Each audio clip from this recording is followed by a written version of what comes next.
From studios at the Milwaukee Journal Sentinel, this is Fourth and State. In this edition, Mary Bell, president of the state's largest teachers union, says that despite Act 10, WEAC will keep fighting for teachers. I'm David Haynes. I'm the opinions editor at the Milwaukee Journal Sentinel. Welcome to Fourth and State. I'm joined today by Mary Bell, who's the president of the Wisconsin Education Action Council, WEAC, the state's largest teachers union. Mary Bell, welcome back to Fourth and State. Thank you. Good to be here. Thanks for being here. So after everything that's happened over the past year and a half or two, the end of most collective bargaining for public employee unions and so forth, are you really even still a union, given what you can do? Oh, absolutely. Okay. Define that, what you mean by that. Our field of advocacy, the things that we are allowed to do are much different, because basically collective bargaining, except for an agreement about what base wages are and how you distribute them, have been taken away from us at a bargaining table. But the relationship that a union has with their employers and how you advocate both in the community and for the policy that you need, those things have not gone away. It's just that they're going to take a much larger focus in the efforts that we have, and that's part of what our union is really all about. And over the last 18 months we've had to fight a lot of battles, but the ones that we're fighting now are about what we're going to be going into the future and how you do that new advocacy in even more and better ways. Talk about that. What are you going to be going into the future? Well, I mean, a lot of what we've rediscovered about the roots of what unions do is about the connections that you make, connections both with your members, with each other, the conversations between members about the importance of being together and standing together and advocating for collectively what they believe needs to happen in their schools and in their state. That's been unprecedented for us. It's remarkable and very energizing. But the other part is that we need to engage with our communities more than ever before. Because when you lose connections with the people that are the broad support for public schools, you really need to make those connections in order for them to understand what's happening in the schools and not be really subject to a picture that's painted by someone who's not in those halls every day. Now I think the big headline story about the changes in collective bargaining are things like benefits and wages. But talk about some of the other changes that go on behind the scenes that maybe we don't hear as much about that resulted from Act 10. Yeah, it really is what we've talked about from the beginning, but the pensions and the benefits got all the headlines. But the loss of voice in the workplace has, I think, some really chilling effects for students. And how did that occur, that loss of voice? What do you mean? How did that happen? When you do not have the protections that our unions have traditionally provided for employees, speaking up and speaking out for the students in your classroom becomes a much bigger judgment call, although it's the calling that we all have as professionals. But it's not always popular, especially with the people who employ you and want to make the school run. So often we have to say things and we have to speak on behalf of programs and students in ways that are not necessarily protected any longer, but are not performance issues. In fact, I would say they're part of your performance as a professional educator, is to speak for the programs you know benefit students, to tell parents what's really happening in your classrooms. Are you saying that Act 10 has had a chilling effect on that kind of communication in Absolutely. schools? Okay. Absolutely. Things in handbooks that are as simple as a statement that say an employee must be an ambassador of the school district. Well, what does that mean? Well, certainly it means that I speak that our school district does wonderful things, but does that mean I don't tell the truth about the damage that budget cuts have had in district after district across the state? A lot of our members are feeling they no longer have that right. Talk a bit about the union's strength at this point. I've read reports that you've lost about 30% of your members from peak. How does that affect your effectiveness as a union? Well, it depends on how you measure effectiveness. Yes, it means that we no longer have about 30% of the membership we had in 2010, but part of that is due to the fact that there aren't as many teaching positions across the state. We've lost members that way. And part of it is there people who felt disengaged from the union to begin with.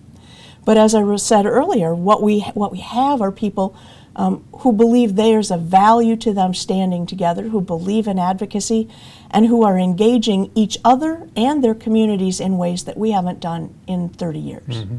There have been some talks of WEAC merging with the American Federation of Teachers, which I think is the second largest union in the state for teachers. Where are those talks at? Why would you consider that? Well, we've had a relationship with the American Federation of Teachers now for over 20 years, a friendly relationship, often a collaborative one where we reach policy positions and then we talk to each other about how those will not conflict with each other and how do we work together to accomplish them. But especially given the post-Act 10 world that we're in, the president of AFT Wisconsin, Brian Kennedy, and I talked about the fact that we reach those positions separately and then try to accomplish them together. If our missions and our goals are close enough, then what is it that prevents us from working to find those positions together from the start, that really puts our members together in the way that they've been together in so many fronts for the last 18 months? Now, where's the union at in terms of the politics of Act 10? Act 10's a done deal, but do you have any hope? Well, we still have court cases out there. I was going to ask you about the court cases, but also, do you have any hope of somehow at some point overturning it? And what steps are you trying to take to make that case? Well, we have a federal case and a state-level court case that have both taken parts of Act 10. But neither of those cases at this point has delivered the kind of voice in the workplace decision that we were really looking for. So we're working with those. They are, in fact, right now, topics of discussion in districts across the state. But we have to adjust to the reality of no independent arbitration, because neither case to this point has replaced that. And that is part of looking at what's new in our environment and how do we, for our members and for public schools, respond differently, advocate differently for the things that our members believe are important. What are you hearing from your teachers as you go around the state? I know you're sort of making a tour now, and there'll be a big meeting first week of December. December 1st, we're having a meeting of all representatives from around the state to talk about all these issues and more. But really, in leading up to that, we've done a lot of work for the last year and a half. Talking to members, listening to what's happening as Act 10 has been implemented, which I must say is a diverse kind of implementation depending on the district. But their concern primarily is without the rights that we felt we had before Act 10, how do we advocate for our profession? How do we take control of and really shape the kind of professional development and evaluation, because those are big topics right now, that we think are important for having the best practice that we can? How do we help our students under Common Core curriculum changes and a new testing environment and a new grading system for schools that quite honestly still reflects mostly standardized testing? And we know that that's not what the citizens nor the students of the state of Wisconsin really need to know about what happens in their schools. So they're concerned about how we do that differently, and that really has been part of the engagement in terms of community conversations, sometimes very difficult ones, but community conversations about what really happens and what needs to happen for public education in the state of Wisconsin. Part of it is a funding issue that continues. It was not new after Act 10. It was something we've been talking about since revenue controls went in 1993. But it is an increasing issue that school districts simply don't have anywhere to go. And Act 10 gave them the right to take some of that from pension and health care benefits.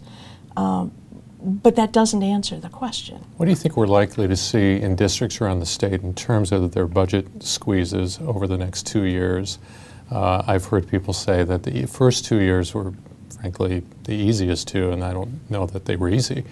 But depends on which perspective you are coming from. Depends on where you're coming from, but in terms of balancing their budgets and teachers. But what do you expect over the next 2 years?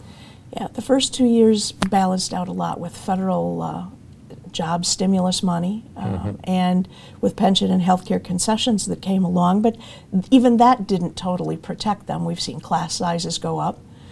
We've seen changes in schedules to take away what we believe is necessary professional preparation time, contact time for parents, and all of the pieces that go with it. But I think you'll increasingly see that programs will disappear.